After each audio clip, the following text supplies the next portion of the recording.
适合外面的天气啊。如果你不知道我是谁的话，我叫国蛋，很高兴能够在这里跟大家见面。如果你知道我是谁的话，fuck it， 就能办。一个晚上对付几个梦，平凡不过像是小菜一碟，而爬出来的被我留下一个洞。差点忽略生活中的细节，还没穿过我的 air， 你的 phones， 还有几双小孩子的新鞋。得小心那些人会命令变得 corny， 距离太近只会结下心结。剩下废话，因为那不值钱。轮到我说的时候，麻烦恕我直言。为了追上我的脚步，花费了10年，面对自己食言。天才刚要亮子，多么动人。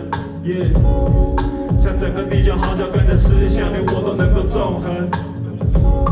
祈求众生可能被听见热，小得像是白噪，会唱吗？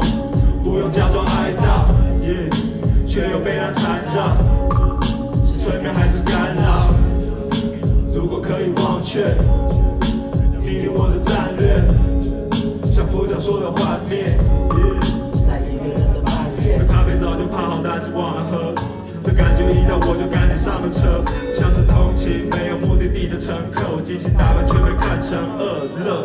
原谅我的文字处处难得大雅之堂，没得到你的青睐，那算我失常。不屑跟谁挂钩，尤其中饱私囊的像是迷航，教师兄弟提防，面具下的表情肯定有点出入。微推默了，迷惑的像是巫术。11、2月叶子掉光，只剩枯木。最后一只孤注，冬天对你像是考验，尤其是寒冷，感觉要是少了我的话，那就不完整。你把温度拿走，谢绝闲杂人等，那我拿走该拿的部分，请他们神圣。You feel me？ 操，笑得像是白噪，会吗？不用假装哀悼，却又被它缠绕，是催眠还是干扰？如果可以忘却，命令我的战略。像佛教说的幻灭，在一个人的半夜。